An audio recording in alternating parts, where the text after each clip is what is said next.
있습니다. 아름다운 가정을 이룰 수 있도록 여러분 기도해 주시고 또 축하해 주시면 감사하겠습니다. 우리 같이 인사 나누고 말씀 나누겠습니다. 우린 일어나서 함께 가는 교회입니다. 네, 한 번 더 인사하실 때 우리 남자 성도님에게는 형제님 하시고요. 그리고 여자 성도님에게는 자매님이라고 부르면 좋겠습니다. 이렇게 인사하겠습니다. 자매님에게서 그리스도의 향기가 납니다. 네, 나지 않더라도 난다고 꼭 얘기해 주시면 감사하겠습니다. 네, 여러분 어제 아시안 게임 축구 경기 결승전 보셨나요? 네, 저는 어제 경기에서 우리가 분명히 이기고 금메달을 차지하라고 확신하였습니다. 왜냐하면 이번 아시안 게임에서 우리 선수들이 정말 하나가 되어서 성숙한 모습을 보여주었기 때문입니다. 어제 열렸던 아시안 게임 축구 경기는 한국, 일본 축구팬만 관심을 가지고 본 것이 아니라 세계의 관심이 이렇게 이목이 집중이 되었습니다. 왜냐하면 세계적인 우리나라 선수인 손흥민 선수가 이 경기에 뛰고 있었기 때문입니다. 이 경기에서 금메달을 받아야 군대에 안 가거든요. 만약에 이 금메달을 따지 못하면 군대 가기 때문에 세계 많은 팬들이 손흥민 선수가 꼭 이기길 바라면서 이렇게 소원하고 또한 열렬히 응원을 하였습니다. 한국 선수들이 이번 아시안 게임에서 매 경기마다 좋은 경기를 보여주고 결승에 오르게 되었습니다. 한국 경기팀의 그 중심에 누가 있었냐면 손흥민 선수의 아주 좋은 성경의 리더십이 있었습니다. 지난 4강전 때 우즈베키스탄 경기를 마치고 이제 기자가 이렇게 치키を세우면서 물었습니다. 손흥민 선수가 오늘 정말 절묘한 패스를 해서 황의조 선수가 골을 넣었다고 하는 거예요. 그때 손흥민 선수가 손살을 찌면서 아니라고, 나는 그저 온볼을 찼을 뿐인데 뒤에 오는 황의조 선수가 기가 막히게 골을 넣었다면서 모든 공을 다른 선수에게 넘기는 것을 보았습니다. 또 우즈베키스탄에서 경기할 때 3.3 동점 상황에서 이제 5분 정도 남고 있을 때 우리나라 팀이 절호의 찬스를 맞이하지 않았습니까? 페널티킥을 이제 얻게 되었는데요. 그때 손흥민 선수가 이제 골을 차게 되었는데 그때 황희찬 선수가 내가 차겠다고 했답니다. 내가 자신 있다고. 그때 이 손흥민 선수가 자신의 후배 선수에게 이것을 기꺼이 양보하였습니다. 만약 골을 넣지 못하면 모든 비난이 자신에게 돌아올 터인데 또 금메달이 받지 못하면 군에 갈지도 모르는 그런 상황 가운데서 이 좋은 찬스를 자신이 하지 않냐고 이 후배 선수에게 양보하는 좋은 모습을 보여주었습니다. 제가 손흥민 선수를 보면서 더욱더 감동을 받았던 것은 16강 전이었습니다. 우리가 이란과의 경기에서 2대0으로 이겨서 너무너무 좋아할 때 그때 이란 선수들은 그라운드에 앉아서 울고 있었습니다. 그때 손흥민 선수가 경기를 마친 후에 곧바로 나가지 아니하고 울고 있는 이란 선수에게 찾아가서 안아주면서 격려하는 모습을 보여주었습니다. 주장이 그렇게 하니까 다른 선수들도 전혀 생각이 없었는데 가서 이란 선수를 위로하는 모습을 보게 되었습니다. 이렇게 경기에서 패배한 팀의 선수들도 배려하고 또 위로하는 성숙한 모습을 이 손흥민 선수가 보여주었습니다. 저는 처음에 잘 알지 못했는데 알고 보니까 손흥민 선수가 크리스찬이더라고요. 그래서 이 아시안 게임에서 손흥민 선수가 좋은 신앙인의 모습을 보여줬다고 믿습니다. 그래서 한국팀이 이번에 어려운 위기의 순간들을 잘 극복하고 좋은 결과를 가져왔다고 봅니다. 여러분 우리도 이러한 성숙한 모습을 배우고 따를 수 있기를 바랍니다. 그래서 공동체를 세우고 어려운 위기를 함께 이겨나가는 교회와 성도가 될 수 있기를 주의 이름으로 축원합니다. 오늘 본문 말씀에서 우리는 태풍 속에서 위기에 만난 바울 사도를 만나게 됩니다. 바울이 타고 있는 배는 지금 어려움을 만나게 되었습니다. 유라굴로 강풍을 만나서 침몰의 위기 가운데를 몰려가고 있는 가운데 있습니다. 선장과 선원들이 모든 방법과 수단을 다 강구했지만 아무런 소용이 없었습니다. 그래서 모두가 절망하고 혹시나 우리가 탄 배가 침몰하지 않을까 두려워하고 있었습니다. 바로 그러한 때 모두가 절망하고 있을 때 바울이 놀라운 리더십을 보여주었습니다. 그런 이 어려운 위기 가운데서도 자신이 할 일을 찾아서 자신이 할 수 있는 일을 하게 되었고 그리하여서 배에 타고 있는 백부장과 선원과 선장들이 바울을 믿고 따르게 되었습니다. 그래서 태풍 속에서 침몰하고 있었던 모든 사람들을 구하는 놀라운 구원의 역사를 이루었습니다. 오늘 주님은 우리에게 한 사람을 주목해서 보라고 말하고 있습니다. 그런 배 안에서 선장이 아니었습니다. 선원도 아니었고요. 두 손에 쇠사슬을 묶고 있는 죄인에 불과했습니다. 그러나 이 사람을 통해서 놀라운 믿음의 역사를 이룬 것을 보게 됩니다. 오늘 주님께서는 우리에게 이 바울의 모습을 주목해서 보라고 말씀을 하고 있습니다. 여러분 그렇다고 한다면 바울은 이 침몰의 위기 가운데 뱃속에서 어떻게 생각하고 어떻게 행동하였습니까? 우리는 어려움을 만났을 때 어떻게 공동체를 바라보고 어떻게 구체적으로 행동하고 있습니다. 오늘 본문을 가만히 묵상해 보게 되면은 바울은 태도가 다른 것을 보게 됩니다. 바울이 이 배 안에서 이 놀라운 역사를 이룰 수 있었던 것은 그가 무슨 특별한 능력을 가지고 있어서 이 놀라운 구원의 역사를 이룬 것이 아니라 사건을 바라보는, 공동체를 바라보는 특별한 눈이 있었기 때문에 그를 통해서 하나님께서 놀라운 일을 이루신 것을 보게 됩니다. 그가 다른 태도를 가지고 있었기 때문에 하나님께서는 그를 통하여서 리더십을 허락하였고 이 어려움에 가오치어 있는 이 배를 구하는 귀한 일을 이루게 하셨습니다. 여러분, 우리는 작은 태도가 바울을 리더가 되었다는 사실을 주목해서 볼 수 있기를 간절히 바랍니다. 여러분, 그렇다면 바울은 그가 탄 배와 사람들을 어떻게 바라보았습니까? 먼저 바울은 공동체의식을 가졌습니다. 자신이 타고 있는 배를 운명 공동체로 바라보았습니다. 여러분, 지금 바울이 타고 있는 배를 상상해 보시기를 바랍니다. 그가 타고 있는 배에는 276명이라고 하는 많은 사람들이 타고 있습니다.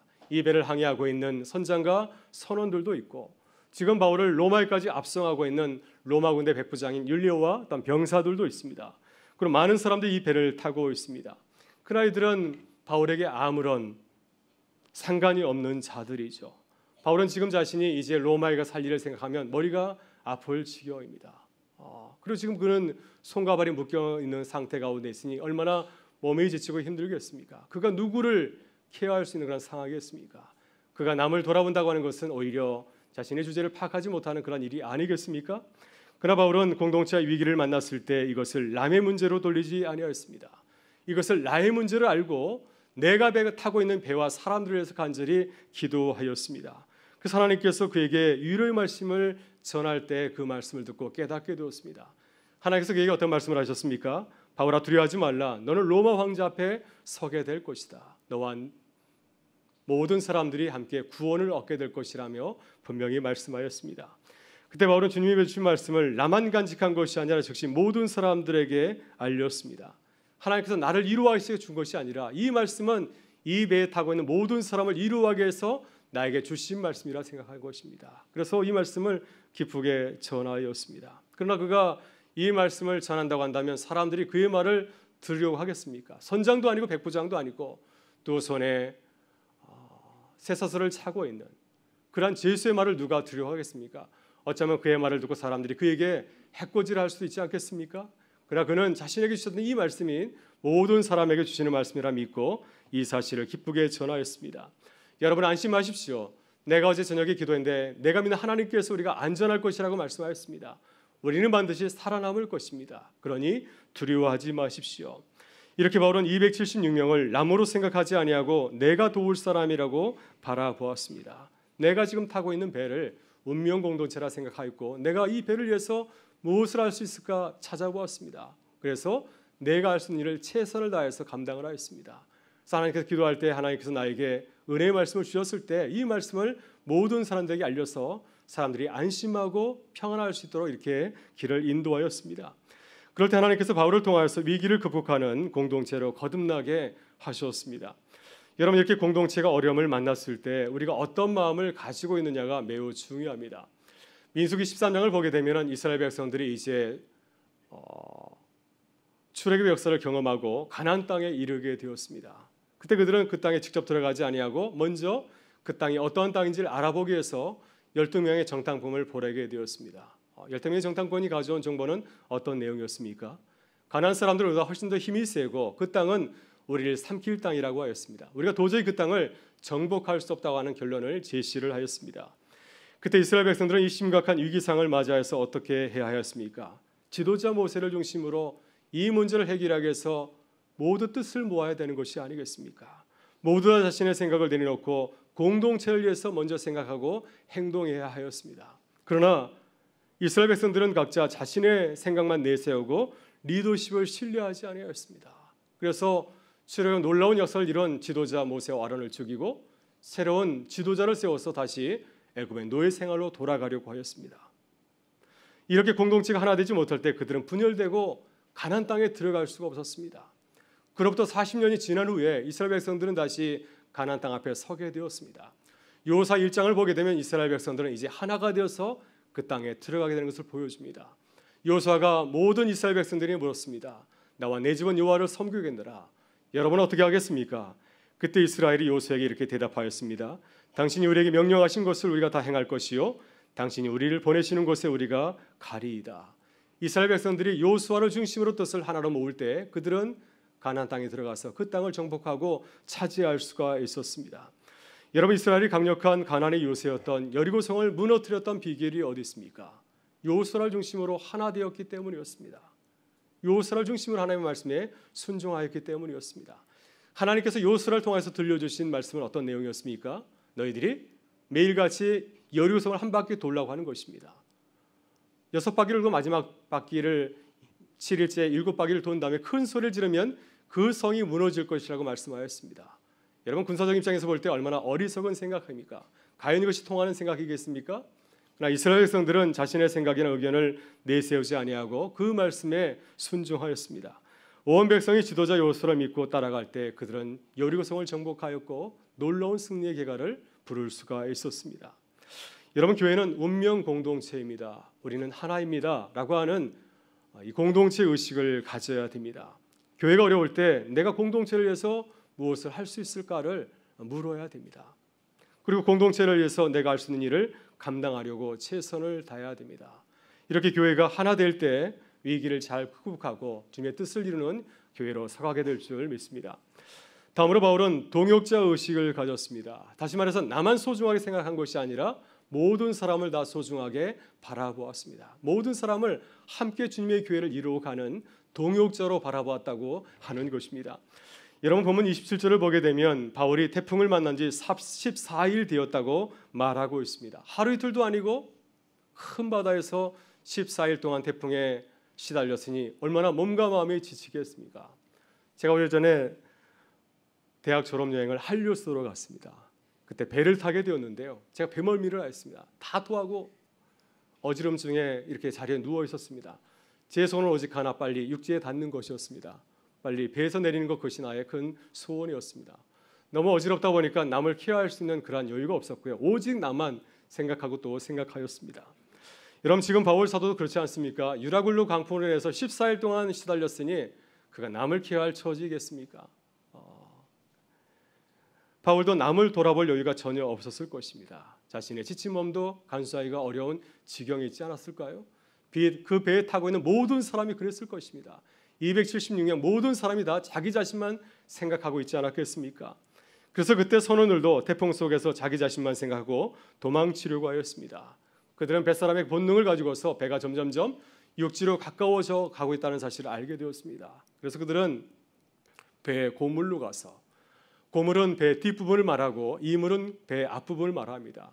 배에 고물로 가서 이제 닷을 내려서 배를 안정시키고 다시 이물로 가서 배 앞부분으로 가서 닷을 내리고 구명정을 내려서 도망을 치려고 하였습니다.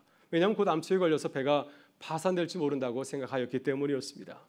그러니 이 선원들은 얼마나 무책임하고 이기적이고 나쁜 사람들입니까? 도무지 공동체 의식, 책임이 없는 사람입니다. 나만 살겠다고 나서는 사람이 아니겠습니까?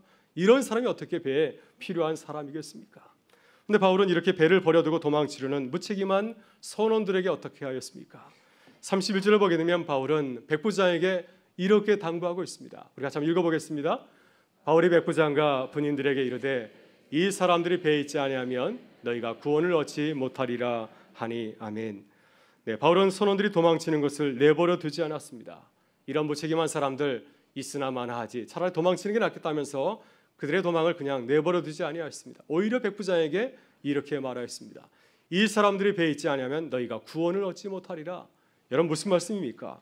한마디로 이 사람들은 우리에게 꼭 필요한 사람이라고 하는 것입니다. 이들이 있어야 우리가 살 수 있다고 하는 것입니다. 그들은 보통 사람이 아니라 배 항해를 책임지고 있는 선원들입니다. 전문적인 항해술을 가지고 있는 사람들입니다. 만약 그들이 배를 버리고 떠나가게 되면 누가 배를 책임질 수 있겠습니까? 이 사람들이야말로 우리에게 꼭 필요한 사람들이라고 하는 것입니다. 여러분, 바울은 선원들의 실수만 집중해서 바라보지 않았습니다. 현재 그들이 하고 있는 일은 도저히 용서할 수 없는 그러한 일이지만은 그들이 위기를 만난 공동체에 꼭 필요한 존재라고 하는 사실입니다. 우리에게 꼭 필요한 사람입니다. 이것을 바라보았습니다. 그래서 백부장에게 어떻게 부탁하였습니까? 그들을 처벌하라고 말하지 아니하고 그들이 타고 갈 구명정을 타지 못하도록 줄을 끊어버리라고 이렇게 말씀을 하였습니다. 이 배에 남아서 이 배의 모든 것을 끝까지 책임자라고 하는 동역자 의식을 가지고서 배를 섬길 것을 당부한 것이었습니다. 여러분, 예수님도 십자가의 고난과 죽음을 당하였을 때 제자 공동체가 무너지게 되지 않았습니까? 제자 공동체를 이끌고 있는 수제자 베드로가 가장 먼저 배신을 하였습니다. 주님을 부인하고 배신하고 도망까지 치지 않았습니까? 이런 제자를 어떻게 용서하고 다시 받아줄 수 있겠습니까? 그러나 예수님께서는 부활하셨을 때 가장 먼저 누굴 찾아가셨습니까? 배신자 베드로를 먼저 찾아가셨습니다. 요한복음 21장을 보게 되면 예수님께서 베드로를 찾아가서 가장 먼저 물으신 게 뭐였습니까? 그의 허물을 다 말하지 않았습니다. 오직 한 가지 물었습니다. 내가 나를 사랑하느냐? 내가 여전히 나를 사랑하고 나를 섬길 수 있느냐? 그의 사랑과 열심을 물었습니다. 그리고 그를 다시 주님의 양을 지는 제자로 부르셨습니다. 여러분, 주님은 베드로의 현재의 모습만 바라본 것이 아니었습니다. 그가 제자로서 가지고 있는 놀라운 잠재력, 우리에게 꼭 필요한 사람이라는 사실을 알았습니다. 그래서 그를 다시 제자로 불렀을 때 베드로는 놀라운 역사를 이루지 않았습니까? 그를 통해서 초대교회의 놀라운 역사를 시작하고 이루어갈 수가 있었습니다. 여러분, 우리가 어려울 때 서로를 꼭 필요한 동역자로 바라볼 수 있기를 바랍니다. 이 사람이 있지 아니하면 우리가 구원을 얻지 못하리라. 이 사람이 없으면 우리가 구원을 얻지 못하리라. 여러분, 교회 안에서 서로에게 이런 마음을 가지고서 서로를 위해서 기도할 수 있기를 바랍니다. 그래서 서로가 하나님의 귀한 일꾼이 될 수 있도록 서로를 기도하고 축복할 수 있기를 바랍니다. 이런 마음을 가지고 나갈 때 우리가 함께 어려움을 잘 이겨내고 승리하는 교회로 거듭나게 될 줄 믿습니다. 여러분, 마지막으로 바울은 어려운 위기를 만났을 때 어떤 마음을 가지고서 내가 속한 공동체를 섬겼습니까? 여러분, 그는 공동체에서 끝까지 사랑하고 책임지는 사명자 의식을 가지고 있었습니다. 저는 바울의 마음이 참 어머니의 마음과 같은 것 같아요. 우리 어머니들 그렇지 않습니까? 가정에서 자녀를 위해서, 사랑 남편을 위해서, 또 가정을 위해서 가진 수고를 아끼지 않습니까? 바울이 그렇습니다. 이 배를 살리기 위해서 마치 이 배 어머니와 같이 배를 끝까지 섬기는 것을 보게 됩니다. 태풍을 만나 절망 가운데 276명 한 사람도 빠짐없이 모두 다 구원에 이룰 수 있도록 적극적으로 돕는 바울의 모습을 보게 됩니다. 여러분, 바울은 배가 곧 섬에 부딪혀서 파손할 것이라는 사실을 예감하였습니다. 왜냐하면 배 이곳저곳이 이제 파손이 되어서 배의 고물과 이물로 물이 들어오는 것을 보게 되었기 때문입니다. 그래서 바울이 이제 배에 타고 있는 사람들을 바라보니까 모두가 다 먹질 못하여서 전혀 기력이 없습니다. 그래서 바울이 그들에게 어떻게 하였습니까? 아침 식사를 차렸습니다. 그리고 그들에게 떡을 떼어주고 기도하면서 그들에게 나누어 주었습니다. 이 음식을 먹어야 그들이 기력을 차리고 이 배를 탈출할 수 있다고 하는 겁니다. 그래서 오늘 34절을 보게 되면 바울이 사람들에게 떡을 권하면서 이렇게 말하였습니다. 우리가 좀 읽어보겠습니다. 음식 먹기를 권하노니 이것이 너희의 구원을 위하는 것이요 너희 중 머리카락 하나도 잃을 자가 없으리라 하고. 그래서 여러분, 바울은 자신만 음식을 먹으려고 하지 아니하였습니다. 270명의 모든 사람이 다 음식을 먹을 수 있도록 돕는 것을 보게 됩니다. 그리고 이 음식을 나누어서 간곡하게 말하였습니다. 너희의 구원을 위하는 것이요. 무슨 뜻이겠습니까? 이 음식을 먹어야 너희가 이 배에서 탈출해서 생명을 다시 찾을 수 있다고 하는 것입니다. 간곡하게 부탁하면서 사람들에게 음식을 나누어주고 기력을 회복할 수 있도록 돕는 것을 보게 됩니다. 여러분, 우리들 공동체가 어려울 때 우리의 말을 아름답게 사용해야 됩니다. 바울같이 공동체를 세우고 또 서로를 살리고 세우는 사랑의 말을 해야 될 줄 믿습니다. 그래야 공동체가 위기를 잘 극복하고 말로 인해서 시험을 당하지 않을 수 있기 때문입니다. 여러분, 제가 지난주 중고 할인 서점을 가게 됐는데요. 아주 좋은 책을 한 권 발견하였습니다. 김창옥 씨가 쓴 목소리가 인생을 바꾼다라는 책입니다. 이 책의 내용을 보게 되면은 목소리에는 온도가 있다 하는 내용이 있습니다. 우리가 음식을 잘 만들기 위해서는 적당한 온도가 필요하듯이 우리가 사람들에게 말을 할 때에도 적당한 온도가 있어야 그것이 사람들에게 사랑을 전할 수 있다고 하는 것입니다. 여러분, 그렇다면 우리가 어떻게 말을 해야 서로에게 좋은 영향력을 행할 수 있을까요? 김창호 씨가 두 가지 이야기를 전해주었습니다. 50대 기혼 남자들에게 물었습니다. 혹시 50대인 분들 대답해 보시길 바랍니다. 누구를 가장 변화시키기 힘듭니까? 네, 대답은 모두가 이렇게 대답하였다 합니다. 마누라요.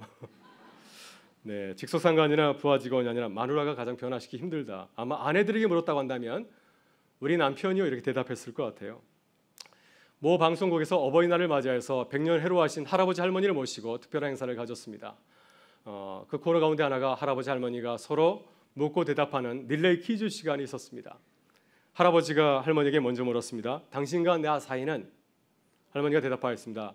그야 원수지. 할아버지가 다급하게 그거 아니야, 네 글자 하면서 물었습니다.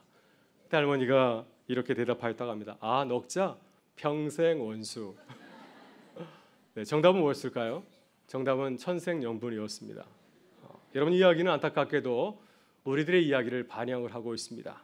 우리들이 가장 가까운 배우자에게도 변화를 주지 못한다고 하는 것입니다. 아름다운 말로 서로를 변화시키지 못하고 평생 천생연분이 아니라 평생 원수로 살아간다고 하는 그런 내용을 담고 있습니다. 김창호 씨가 목소리가 인생을 바꾼다는 책에서 매우 중요한 이야기를 하였습니다. 이렇게 부부가 서로를 변화시키지 못하는 것은 목소리의 톤에 있다고 하는 것입니다. 가정에서 남편이 아내를 세워주기 위해서 목소리의 톤을 낮추고 밝게 말하는 것이 아니라 자신의 권위를 내세우기 위해서 굵은 목소리로 크게 말하기 때문에 아무런 영향을 주지 못한다고 하는 것입니다. 그러나 우리들이 서로 사랑하는 마음으로 낮고 밝은 톤으로 말하게 될 때 얼마든지 우리 가운데서 아름다운 변화의 역사가 일어날 수 있다고 말하고 있습니다. 여러분, 오늘부터 가정에서 목소리 톤을 조금 낮추고 밝게 대하실 수 있길 바랍니다. 그럼 우리 가운데 아름다운 변화가 시작되리라 믿습니다. 여러분, 바울이 오늘 뱃사람들에게 음식을 나눠주면서 어떤 목소리 톤으로 얘기했을까요? 반말로 얘기했을까요? 화난 목소리로? 짜증스럽게 얘기했을까요? 이거 먹어, 그렇지 않으면 죽어, 이렇게 말했을까요? 아마 따뜻한 어머니의 목소리로 다정하게 다가가서 이루하듯이 말했을 것입니다. 만약 당신이 이 음식을 먹지 않으면 체력을 회복하지 못하여서 당신이 살아남을 수 없습니다. 당신이 헤엄치려면 이 음식을 꼭 먹어야 합니다. 이렇게 어머니의 사랑을 가지고서 다가가서 말할 때 그 뱃사람들이 그 음식을 먹고 기력을 회복하여서 모두가 다 구원의 은혜를 누리게 되었을 줄 믿습니다. 여러분, 우리도 바울의 모습을 본받고 배울 수 있기를 바랍니다. 그래서 아름다운 사랑의 말로 서로를 격려하고 이루하고 축복하는 교회와 성도가 될 수 있기를 주의 이름으로 축원합니다. 지난주 제가 제 아내와 외출했다가 돌아오는 길에 중고 할인 서점을 다녀왔습니다. 책들이 굉장히 많더라고요. 굉장히 많은 책들 가운데 제 아내가 보다가 마음에 꼭 드는 책을 한 권 골랐다면서 저에게 보여주었습니다. 아내가 저에게 보여준 책의 제목은 이랬습니다. 나는 왜 이 사람과 결혼했을까? 저는 아내를 천생연분이라 생각했는데 아내는 아직도 이 문제를 가지고서 고민하는 것 같았습니다. 그래서 제가 다른 사람 듣지 못하게 조용한 목소리로 아내에게 이렇게 말했습니다. 여보, 너무 늦지 않았어? 네, 그러고 났더니 아내가 한참 있다가 또 한 권의 책을 골랐다면서 저에게 보여주었습니다. 그 책의 제목이 저를 감동시켰습니다. 그래도 사랑입니다. 그래도 사랑합니다. 그 책을 보여주었습니다. 여러분, 우리가 주의 일을 할 때 항상 이렇게 고백할 수 있기를 바랍니다. 그래도 사랑입니다. 우리가 함께 신앙생활 할 때 때로 서운한 일을 당할 때도 있고요. 또 억울한 일을 당할 때도 있습니다. 그러나 우리가 그런 마음이 들 때 이렇게 마지막에 고백할 수 있기를 바랍니다. 그래도 사랑합니다. 그래도 사랑입니다. 함께 옆 사람 같이 고백해 보겠습니다. 그래도 사랑입니다. 네, 우리가 이렇게 고백할 때 바로 그것이 교회를 살리는 길인 줄 믿습니다. 항상 사랑으로 생각하고 항상 사랑으로 행동하는 우리 교회가 될 수 있기를 바랍니다. 그래서 이 가을에 아름다운 교회를 만들어가는 우리 모든 교회 식구들 될 수 있기를 주의 이름으로 축원합니다.